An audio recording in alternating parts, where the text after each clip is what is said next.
देखिए बच्चों, दरअसल क्या रहता है, पीरियोडिक टेबल को हम लोग 4 ब्लॉक्स में बांटते हैं। S block, P block, D block और एफ ब्लॉक।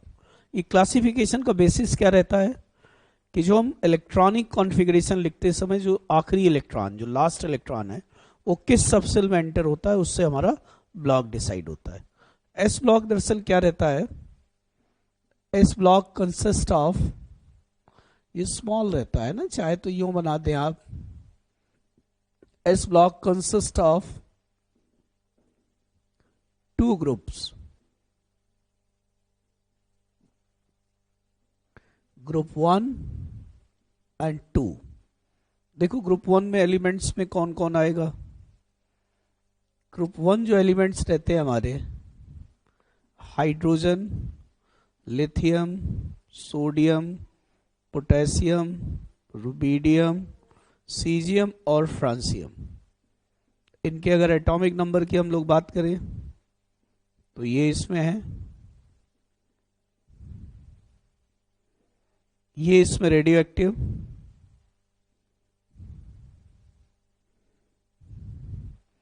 यहां से यहां तक को हम लोग कहते हैं अल्कली मेटल्स, ये नॉन मेटल। ये एक्चुअली इस वर्ड से बना है, अल्कोली, इसका मतलब होता है राख, ऐश। तो सबसे पहली बात, सोडियम और पोटेशियम के जो कार्बोनेट्स हैं ना, there are obtained from the ashes of the sea plant, इसीलिए इसको बोला जाता है अल्कली मेटल्स। और अगर मैं ग्रुप 2 की बात करूं, इसमें है beryllium, magnesium, calcium, strontium, barium और रेडियम। ये हमारे लिए रेडियो एक्टिव है। यहां पर, यहां से लेकर के यहां तक के जो एलिमेंट्स हैं, इनको हम लोग अल्कलाइन अर्थ मेटल के नाम से जानते हैं। ये जो रहता है, this is not alkaline earth metal.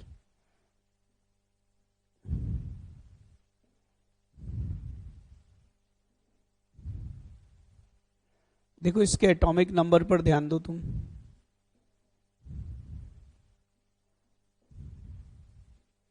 ये इनमें से, तो यहां पर हमारे पास जो रहता है उसमें ये ध्यान दें। इसको आप कैसे पढ़ेंगे, metals which are found in earth crust in the form of oxides. और अगर इसको पानी में खोला जाए तो आप पाएंगे कि ये बेसिक नेचर का होगा, अल्कलाइन, इसीलिए नाम दिया। बेरिलियम को हमने अल्कलाइन अर्थ मेटल क्यों नहीं कहा, क्योंकि जो बेरिलियम का ऑक्साइड होगा वो एम्फोटेरिक होता है, वो बेसिक नहीं होता, इसलिए हम लोग इसको उसमें शामिल नहीं करते।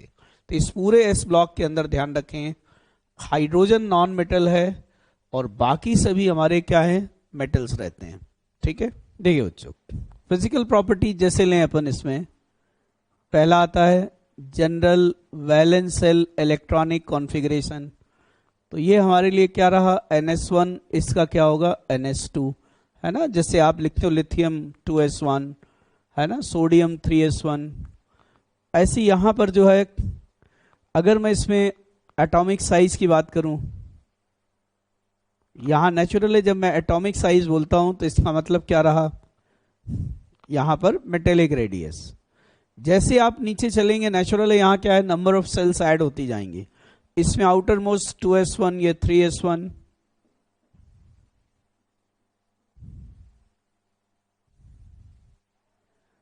इस तरफ आ जाओ, यहां पर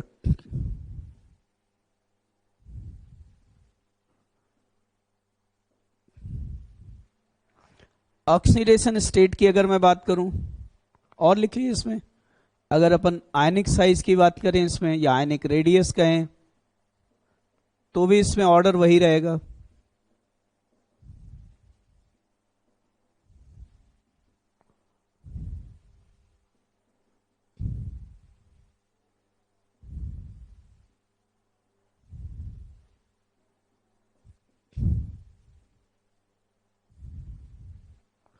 ये रहेगा इसमें, फोर्थ है इसमें एटॉमिक साइज हो गया ये। अगर इसमें ऑक्सीडेशन स्टेट अपन कहते हैं,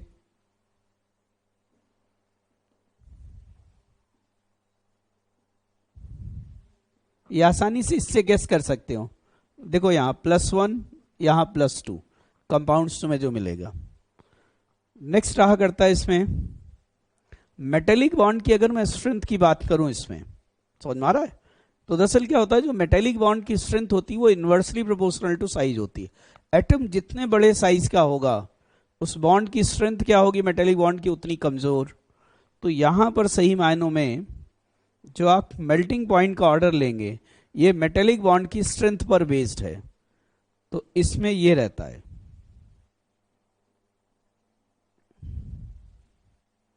यहां जब लेंगे आप ऑर्डर तो एक गड़बड़ है इसमें। इसमें जो मैग्नीशियम है ना, ये गड़बड़ है एक्चुअली। चाहे मेल्टिंग पॉइंट लें या बॉइलिंग पॉइंट, इसमें भी बॉइलिंग पॉइंट का ऑर्डर भी यही रहेगा, वहां भी वही रहेगा। अगर मैं यहां डेंसिटी की बात करूं, डेंसिटी की बात यहां ये रहेगी। देखो यहां पर सोडियम यहां होना चाहिए तो यहां पर है। इसको हम कैसे जस्टिफाई करें? यहां भी इसी टाइप का है। यहां पे कैल्शियम, ये मैग्नीशियम, देखो यहां पर स्ट्रॉन्सियम और ये बेरियम, ये रहता है इसमें। अगर मैं हार्डनेस की बात करूं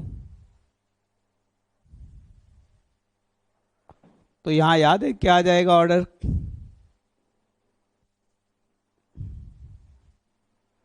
ऐसे इस तरफ अगर बात करेंगे अपन,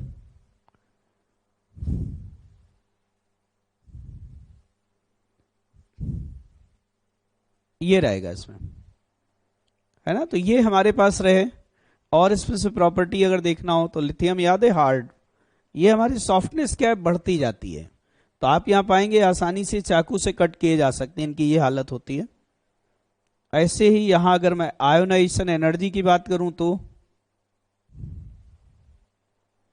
आराम से इसको तुम साइज से रिलेट कर सकते हो। यहां आयोनाइजेशन एनर्जी का ऑर्डर ये होगा।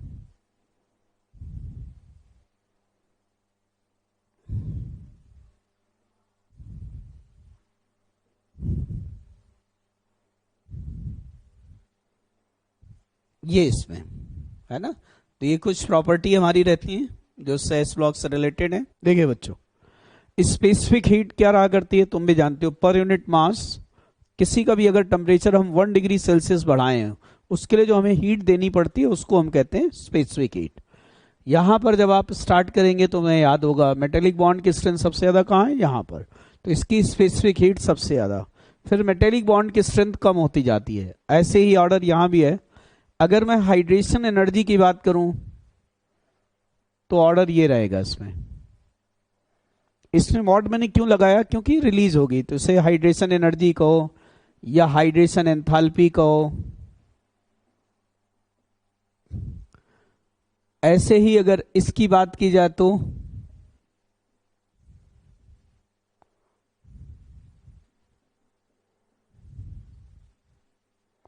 ये रहेगा इसमें। मोबिलिटी की बात करें तो एक्चुअली ये इनवर्सली प्रोपोर्शनल है हाइड्रेशन एनर्जी के। कारण क्या रहता है यहां पर, एक्चुअली यही हाइड्रेटेड रेडियस कोई कहे आपसे या हाइड्रेटेड साइज ऑफ आयन कहे, उसका भी ऑर्डर यही होता है। मतलब यहां पर क्या होता है, जैसे इस आयन को इनको पानी में डालेंगे तो क्या रहता है, वाटर मॉलिक्यूल इसको सराउंड करते हैं, और ये आयंस जब मूव करते हैं ना, इनके साथ साथ वाटर मॉलिक्यूल भी मूव करेंगे। तो जब मैं मोबिलिटी की बात करूं ना, तो याद रखें इसका ऑर्डर एग्जैक्टली उल्टा। कंडक्टिविटी का भी ऑर्डर यही रहेगा।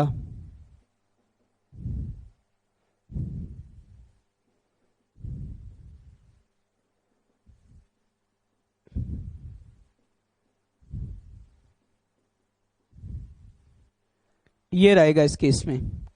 इलेक्ट्रोनेगेटिविटी की अगर मैं बात करूं तो ये रहेगा इसमें,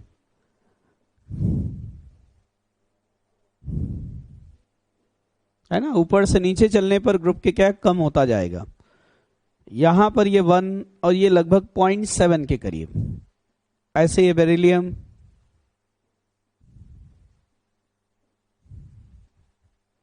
ये रहा। फोटो इलेक्ट्रिक इफेक्ट इनमें कौन शो करता है, पोटेशियम एंड सीजियम। ये यूज होता है किसमें, फोटो इलेक्ट्रिक सेल्स में। ये सेल्स याद होगा हमारी क्या करती हैं, इन पे जैसे लाइट पड़ेगी इलेक्ट्रॉन्स एमिट होते हैं तो उससे इलेक्ट्रिसिटी जनरेट होगी। इलेक्ट्रोपॉजिटिव कैरेक्टर देखो क्या है, अगर अपन गैसियस स्टेट में देख रहे हो तो आप इसे सिर्फ और सिर्फ आयोनाइजेशन एनर्जी से समझा सकते हैं। भाई जैसे जितनी जल्दी इलेक्ट्रॉन लूज करेगा वो उतनी जल्दी पॉजिटिव आयन में चेंज होगा, तो उतना ही इलेक्ट्रोपॉजिटिव होगा।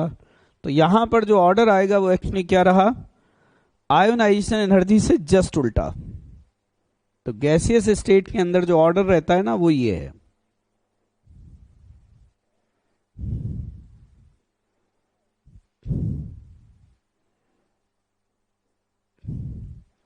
आपसे मैं कहूं अगर एस ब्लॉक के अंदर गैसियस स्टेट में मोस्ट इलेक्ट्रोपॉजिटिव एलिमेंट कौन, तो आपका जवाब होगा सीजियम। लेकिन सही मायनों में अगर मैं यही एक्वस स्टेट में कहता तो आप किसको कहते हैं, लिथियम को। कारण क्या, उस केस में 3 एनर्जी इन्वॉल्व होती हैं, सब्लिमेशन, आयोनाइजेशन और हाइड्रेशन, वहां पर 3 शामिल होती हैं। आप जब कभी एक्वस स्टेट में देखोगे तो लिथियम को हटा दो आप, बाकी ऑर्डर इन ग्रुप्स का यही रहता है, बस ये लिथियम यहां की जगह यहां आ जाता है। और उसका कारण रहता है कि इसकी हाइड्रेशन एनर्जी बहुत ज्यादा रहती है ना। तो कभी अगर कोई पूछे एक्वस स्टेट में मोस्ट इलेक्ट्रोपॉजिटिव एलिमेंट कौन, तो जवाब होगा सीजियम। अगर कोई कहे गैसियस स्टेट में सबसे ज्यादा इलेक्ट्रोपॉजिटिव कौन, तो जवाब देना सीजियम। ठीक है। और अगर वहां कोई स्टेट का नाम ही ना हो तो अंडरस्टूड है कि हम एक्वस स्टेट के बारे में बात कर रहे हैं। ठीक है, इस चीज का ध्यान रखें। ठीक है, ये रहता है इसमें।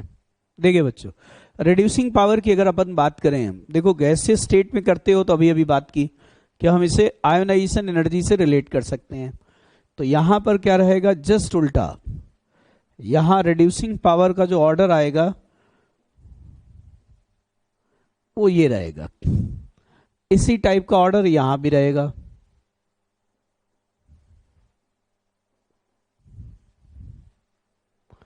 एक्वस स्टेट में जब आप चलेंगे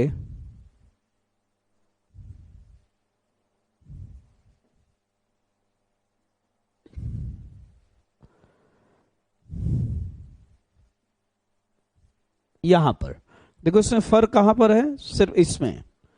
इसको अगर ध्यान से देखें अपन, इसके केस में ऑर्डर यही रहता है। देखो क्या रहता है कि जब आप रिड्यूसिंग पावर एक्वस मीडियम में देखते हो तो ये 3 एनर्जी पे डिपेंड करता है। यहां पर नोट कर लें, reducing power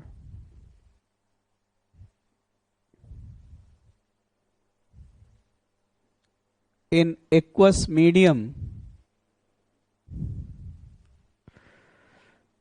depends upon following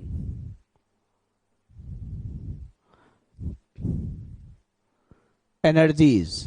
देखो कौन कौन सी एनर्जीज पर ये डिपेंड करता है। सबसे पहला सब्लिमेशन एनर्जी,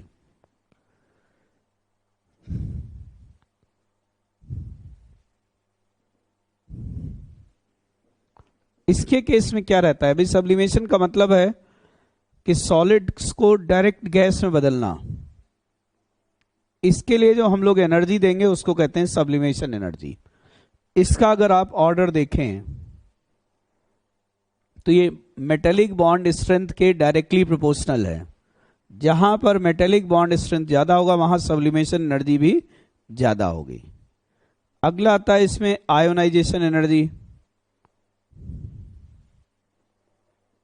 आयोनाइजेशन एनर्जी का जो ऑर्डर रहेगा ये इसमें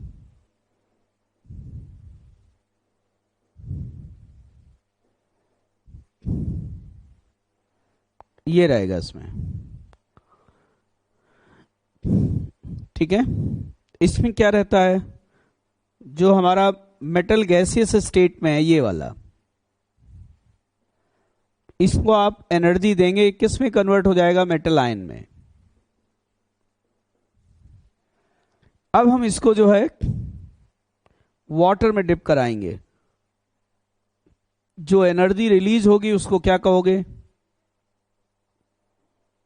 उसको हम कहते हैं हाइड्रेशन एनर्जी।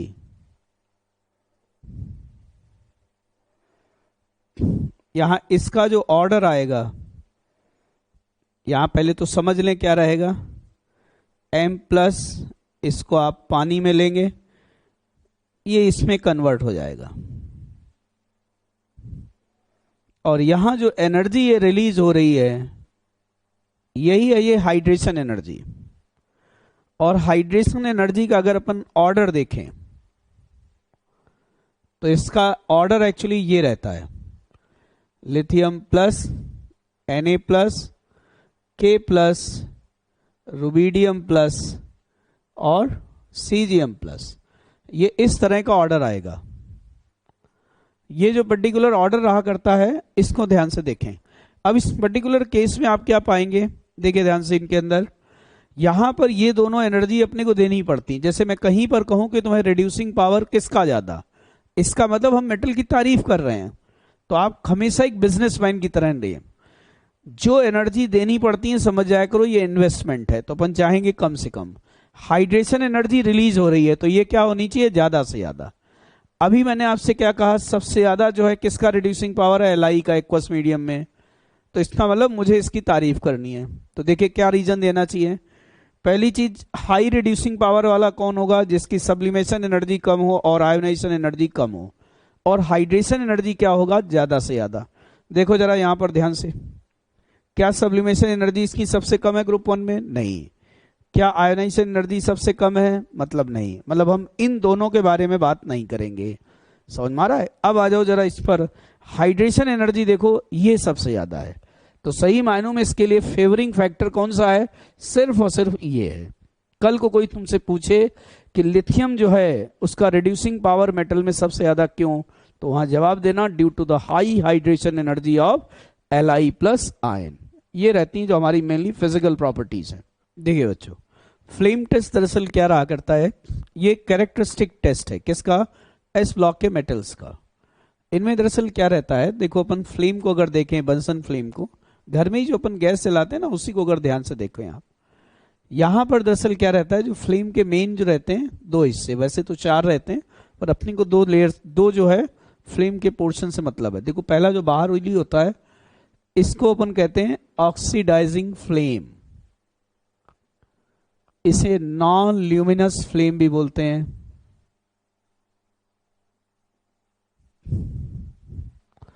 और इसमें क्या है, ये कलरलेस होगी। ये जो रहता है इस फ्लेम को अपन बोलते हैं रिड्यूसिंग फ्लेम।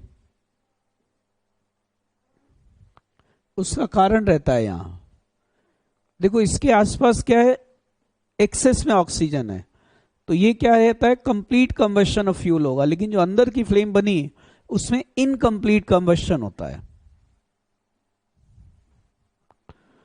तो यहां पर हमारे पास आएगा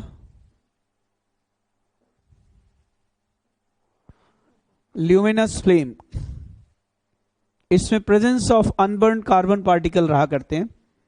इसमें ऊपर से नीचे चलोगे तो भी टेम्परेचर बढ़ेगा, यहां से यहां चलोगे तो भी बढ़ेगा। लगभग यहां पर ये वाला वो पोर्शन होता है जिसको हम लोग कहते हैं हॉटेस्ट जोन। हम लोग जो टेस्ट कराते हैं वो ऑक्सीडाइजिंग फ्लेम में कराते हैं, ठीक है।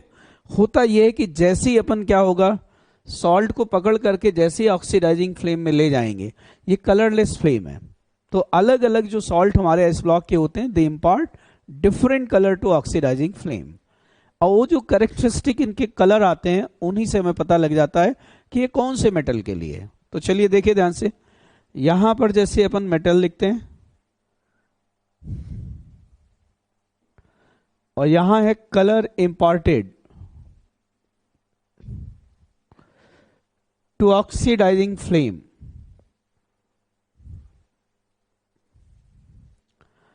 ये रहता है इसमें। यहां सबसे पहला लिथियम सॉल्ट, इसमें जो रहता है किताबों में लिखा रहता है crimson red.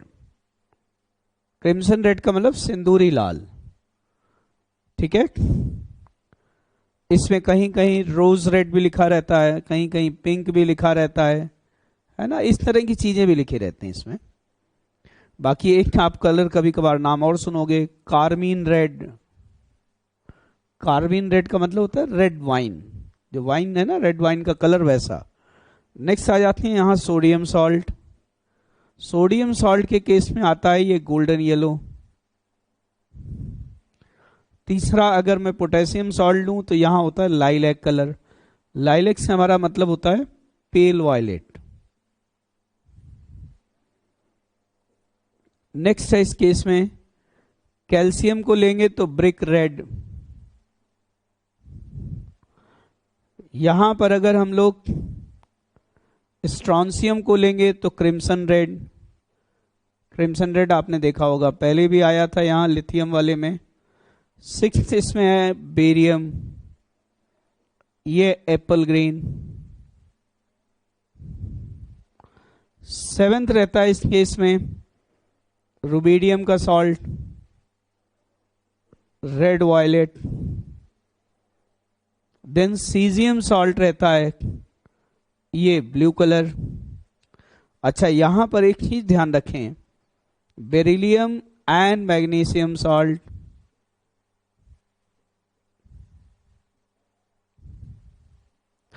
Do not impart any colour. ठीक, ये कोई भी कलर जो है इम्पार्ट नहीं करते।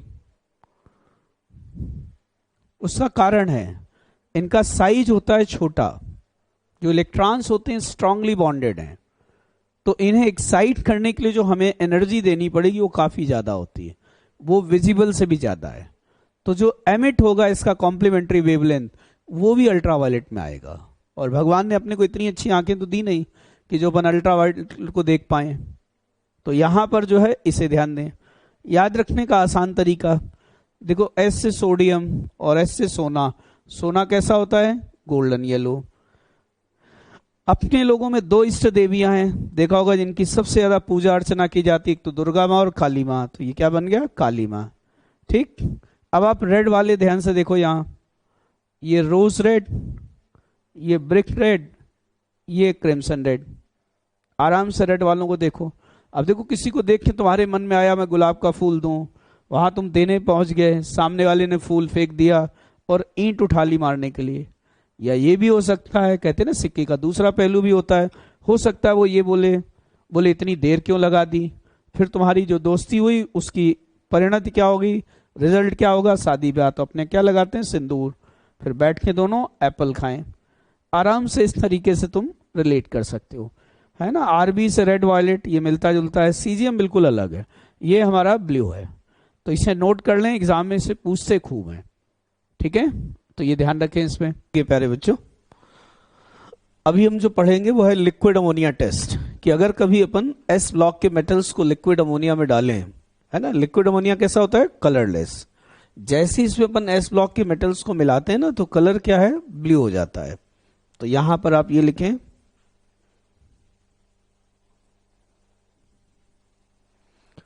when group 1 metals are dissolved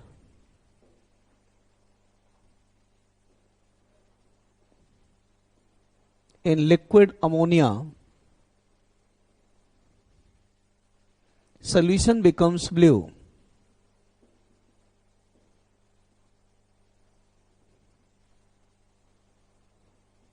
Due to presence of ammoniated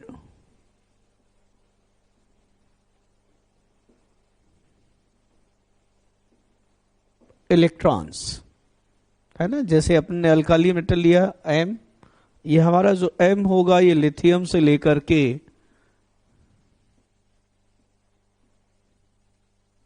caesium तक कोई भी लें आप इसमें। जैसे इसमें अपन ने लिक्विड अमोनिया मिलाया, है ना, तो दरअसल क्या रहता है? अमोनिया ठहरा हमारे पास, याद होगा, पोलर मॉलिक्यूल है, ये आयोनाइज होगा किसमें? M+ और इलेक्ट्रॉन में। अब ये अमोनिया क्या है? ये जो सॉल्वेंट मॉलिक्यूल हैं ये इसको सराउंड कर लेंगे। आप चाहें तो इसे यूं लिख दें, ऐसे आप यहां भी। नंबर में अगर इंटरेस्ट हो तो इसमें ये X6 होगा, है ना। इन्हें हम क्या पढ़ते हैं, ये अमोनिएटेड मेटल आयंस हैं। पॉजिटिव आयन है तो आप चाहें तो इसे कैटायंस कह सकते हैं, इसे आप कहेंगे अमोनिएटेड इलेक्ट्रॉन्स। इनको अगर अपन ध्यान से देखें, देखो क्या पाओगे, ये हमारे जो इलेक्ट्रॉन रहते हैं ये अनपेयर्ड हैं। अनपेयर्ड के कारण क्या पाओगे आप, कि जो हमारा पूरा सोल्यूशन होगा वो पैरामैग्नेटिक होगा, और दूसरा पाएंगे कि यहां पर ये ब्लू कलरेशन आएगा। ठीक है, तो यहां पर नीचे लिख सकते हो final solution is paramagnetic due to ammoniated electrons.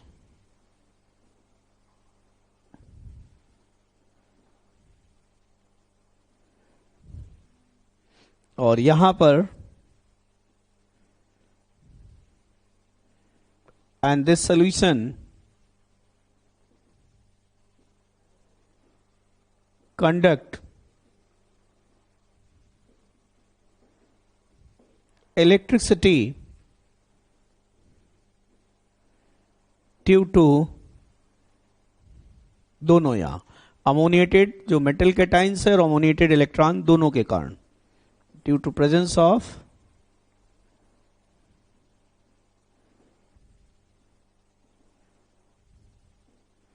Ammoniated metal cations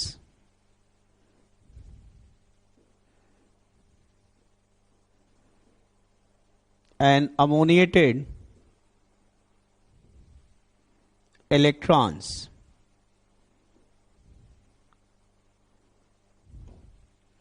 ये अपन इसमें आ जाते हैं। अगर मैं इसका कंसंट्रेशन बढ़ा दूं तो if concentration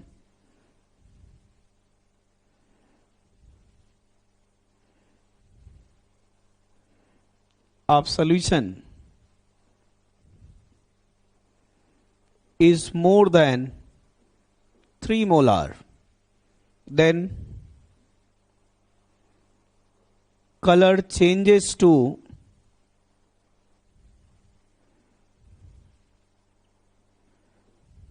blue, changes to bronze। ये किसके कारण है, due to presence of metal clusters. मतलब जो हमारे रहेंगे मेटल आयंस के जो ग्रुप वहां बन के तैयार होते हैं वो इसके लिए रिस्पॉन्सिबल हैं। And solution is diamagnetic.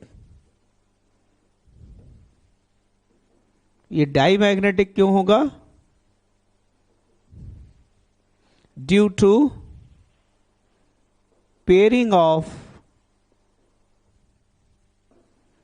Ammoniated electrons.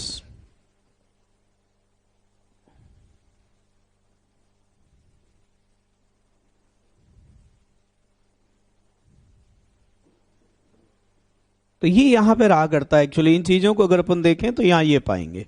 अच्छा, इसी को अगर हम लोग क्या करें, कुछ देर के लिए रख दिया जाए तो धीरे धीरे कलर क्या है, फेड हो जाता है। उसका कारण है ये फाइनली एक्चुअली इसमें चेंज हो जाएगा फिर, है ना। और ये क्या है, कलरलेस है। इसीलिए अगर इसको कुछ देर तक रख दिया गया ना तो फिर यहां पर ये दिक्कत आ जाती है कि सोल्यूशन हमारा कलरलेस हो जाएगा, है ना। तो इतनी बातें हैं जो इसमें तुम्हें ध्यान रखनी है। जैसे ग्रुप 1 मेटल्स को अपन डिसॉल्व करते हैं ना अमोनिया में, तो ध्यान होगा ब्लू कलर मिलता है। जब हम ग्रुप 2 मेटल्स को एक्चुअली डिसॉल्व करते हैं ना तो यहां बनेगा डार्क ब्लू ब्लैक। ये डिफरेंस ध्यान दें। रिएक्शन उसी तरह का है जैसे आप यहां पर ये ग्रुप 2 के मेटल लेंगे आप, अल्कलाइन अर्थ मेटल्स जो है हमारे, ज्यादा बेटर यहां बोलो अल्कलाइन अर्थ मेटल्स, है ना, इनको लेते हैं अपन।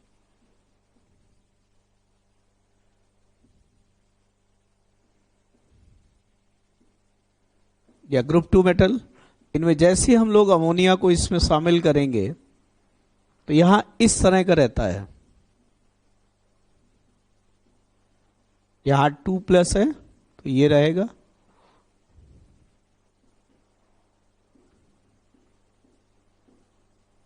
तो ये हमारे जो अमोनिएटेड इलेक्ट्रॉन हैं ये रिस्पॉन्सिबल हैं कलर के लिए, ये अनपेयर्ड होंगे, है ना, सब कुछ वैसा ही है जैसे वहां भी है। सोल्यूशन हमारा पैरामैग्नेटिक है, कलर्ड है ना, इलेक्ट्रिसिटी को कंडक्ट करेगा इनके कारण, तो ये चीजें यहां रहेंगी। इसके अलावा ध्यान से देखो, इसमें अगर हम लोग यहां से हेक्सा अमोनिएटेड मेटल आयंस को भी रिकवर कर सकते हैं तो यहां नीचे लिख दें, फ्रॉम दिस सोल्यूशन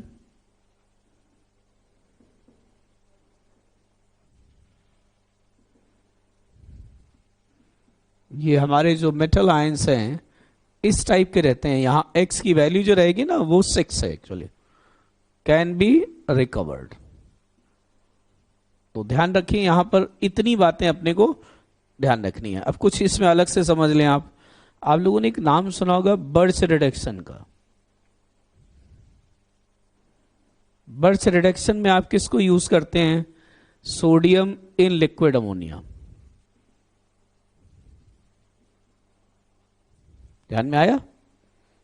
और स्पेशली इसका जो काम रहा करता है वो क्या रहता है, जैसे हम लोगों ने ब्यूटाइन लिया इसमें, तो ये आप जैसे यहां सोडियम इन लिक्विड अमोनिया आपने लिया तो ये इसे जो है ट्रांस अल्कीन में बदल देता है एक्चुअली।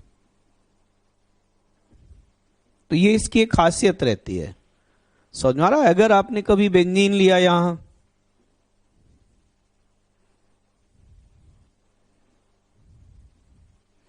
इसमें अगर अपन ने सोडियम या लिथियम लिक्विड अमोनिया लिया आप, तो यहां ये इसमें बदल जाता है। तो ये कुछ खास बातें हैं एक्चुअली जो आप कह सकते हो, जो हमारा सोडियम इन लिक्विड अमोनिया या लिथियम इन लिक्विड अमोनिया को जो अपन यूज करते हैं ना, ये कुछ स्पेशल रिएक्शंस हैं जिनको हम इससे कैरी आउट करते हैं, ये ध्यान रखें इसके अंदर, ठीक है? वैसे भी याद रखा करो यहां पर हमारे पास जो अल्कली मेटल है इसमें, है ना, इसमें उसको अलग से लेंगे अपन टॉपिक, पहले इतना ही ध्यान दें।